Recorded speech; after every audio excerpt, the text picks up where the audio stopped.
School. We're very glad you tuned in with us this November morning. I'm Everett Kirkman. And I'm Jake Williamson. Merry Christmas! The semester is moving really quickly and it's hard to believe it's November. No matter the time, you can always rely on us here at Line TV to have news updates, stories, and entertaining features to share with the student body. Well said, Jake. We actually have one of those interesting stories up next. Our very own Jaden Jackson visited Spring Park just a few weeks ago to report on a fun and very cute kind of community outreach here in Searcy. Every year, the Searcy Humane Society hosts Barking in the Park, which is a great time for all the dogs and their owners to get together and participate in different events. I intended this year to shed some hair on this massive community event. For those of you who don't know, Barking in the Park hosts many contests for your dog to compete in. We have a best trick competition, we have a best costume competition, and then we have a dog parade, and they all have prizes. Overall, everyone was there for one reason: dogs! The fact that there are just so many dogs running around, it's so cute. It's like the best thing to ever happen, I think, to Searcy. To see all the different dogs. Animal lovers from across White County came together to show their support for the Humane Society. It's very important because it brings a bunch of people together, and there's just a very nice atmosphere, and it really helps raise awareness to adopting instead of shopping. It's an important event for our society because it brings humans and dogs in a safe place. As you can see, Barking in the Park is positively pawsome. We'd like to give a round of applause to the Humane Society of Searcy and all the volunteers from our community for putting their best paw forward with this event. This was positively the best Barking in the Park yet. Let's hurry up and send things back to the news desk. Thanks, Jaden. It's good to be reminded that all of our local pets are really a special part of our community. I definitely agree. They sure bring a lot of joy to a lot of people. Before we move on with our news coverage, here are a few announcements about what's up next on Searcy High's campus. Juniors, if you're interested in attending Arkansas Governor's School from June 10th through the 21st of 2018, you must sign up in the Guidance Center by next Friday, November 10th.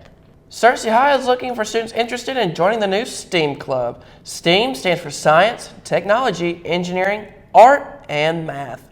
The club will engage in experimental learning, problem-solving collaboration, and creative and critical thinking. Please sign up with your science teachers if you are interested. Jared Wycliffe, a representative from University of Central Arkansas, will be on campus on this upcoming Wednesday, November 8th.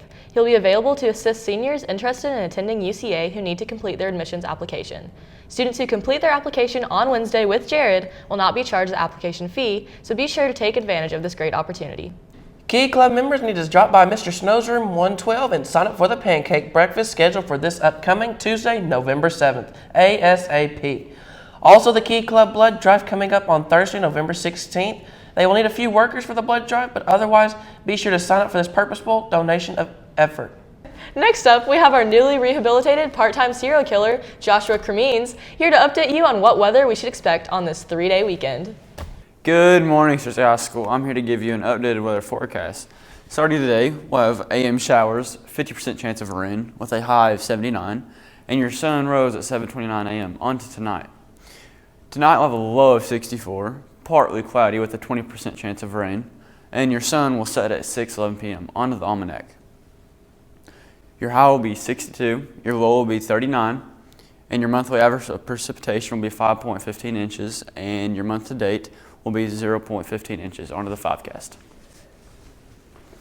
On Friday, we'll have thunderstorms with a high of 78, a low of 61, 80% chance of rain. On Saturday, we'll have AM showers, 77 as a high, 61 as a low, with a 40% chance of rain. On Sunday, we'll have AM thunderstorms with a 78 as a high, 62 as a low, and 40% chance of rain. On Monday, we'll have AM thunderstorms with 72 as a high, 57 as a low, with a 40% chance of rain. On Tuesday, we'll have thunderstorms with a high of 69, a low of 44, and 50% chance of rain. Well, it looks like the weather's finally coming down with a lot of rain, guys. Yeah, our day off will be a little rainy. Looks like it'll be a little wet for us, but that's all right. There'll be better days. Yeah. Let's take a look at our lunch. Today we'll be having popcorn chicken, pepperoni and cheese croissant, sweet potato crunch, black-eyed peas, whole grain breadstick, applesauce, raisins, and milk.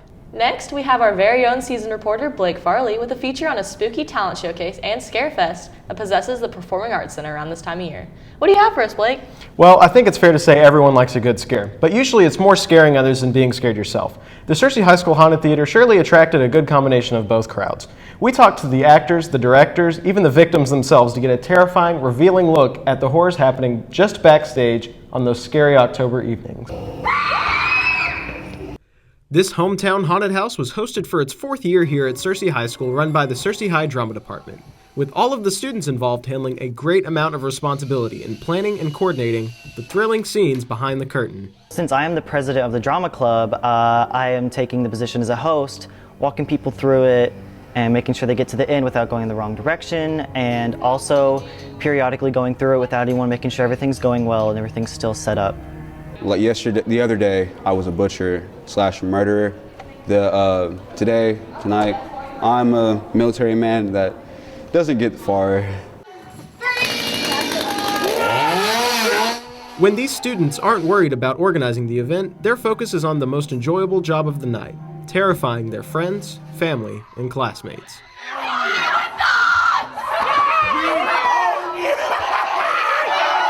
Getting to scare people, that's honestly my favorite part, the look on their faces, and it's just priceless.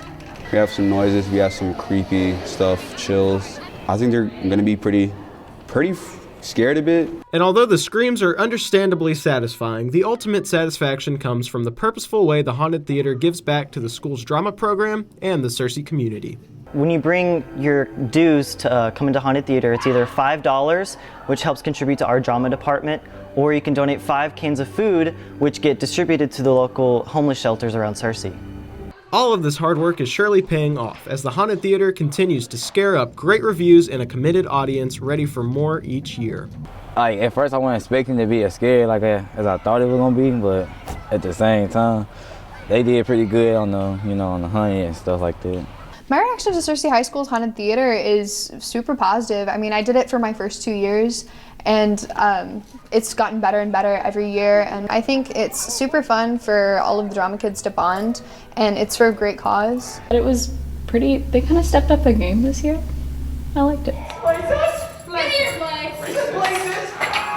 Good job, everybody's doing a great job. These guys. It was great getting to be a part of the Haunted Theater, even in some really small ways. I have to admit, I had a blast backstage. The drama team is a really fun group of people, and I'm excited to see how the Haunted Theater grows in future years. Same here. They did such a great job, as you can tell from Bailey's and my own reactions to the event from earlier in this week. You two were absolutely hilarious. It looked like a great time. Thanks for that story, Blake. Now let's head on over to everyone's favorite sportscaster, Owen Summerland, most certainly horsing around with your latest and greatest sports news.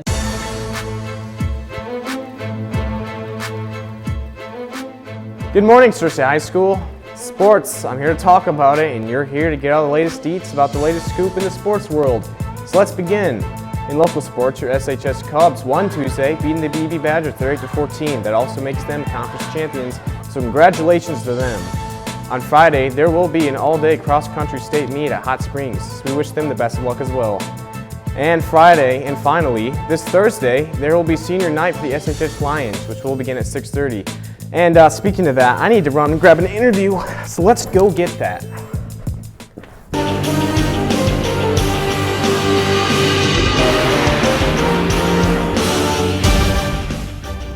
And now here I am on the run to get an updated interview about sports. Come on. I'm here on the field with the one and only Mason Shucker, quarterback for the SHS Lions. Thank you for coming out today.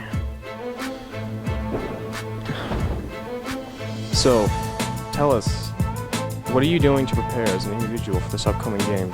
I'm just watching film on Little Rock Hall and just get to know what their defense is going to do and how they react to things. You guys got to play hard this game, right? Yeah, we do. If we win, we'll be 8-2. Be the best Searcy has been in a while. Very nice. So what is the team as a whole going to do to prepare for this upcoming game? Just practicing well and trying to stay healthy so we don't have any injuries going into playoff games. Nice. So what will happen if you guys win this game? We'll We'll probably play Lake Hamilton first round, and that'll be a home game, so that'll be good. If you guys beat Lake Hamilton, we'll probably play El Dorado. It'll be at El Dorado. It's about 3 hours from here. Awesome. You're tall. Yeah, just a little bit. Wish those Lions good luck, because they're going to go out there and they're going to tear up that turf. Yeah, we are.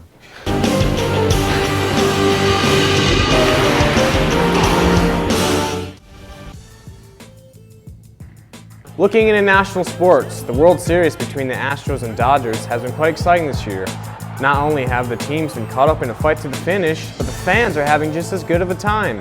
Currently, they are tied 3-3 in the series, and we will soon update you on a later date about the winner of the final game.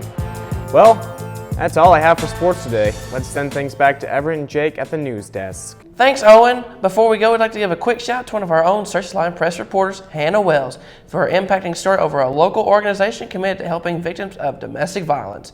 You can find this article on the Line Press homepage at www.searchlinepress.com. And while you're there, you can catch any episode of Lion TV you've missed before by clicking on the Lion TV logo, which will take you to our webpage. Also, don't forget to follow us on Twitter with @LionTV and on Instagram and Facebook at Cersei Lion TV. And with that, we'll wrap up today's show. Thank you for tuning in this morning. Cersei, signing off. I'm Jake Williamson. And I'm Everett Kirkman. Have a great extra long weekend. We'll see you again next week.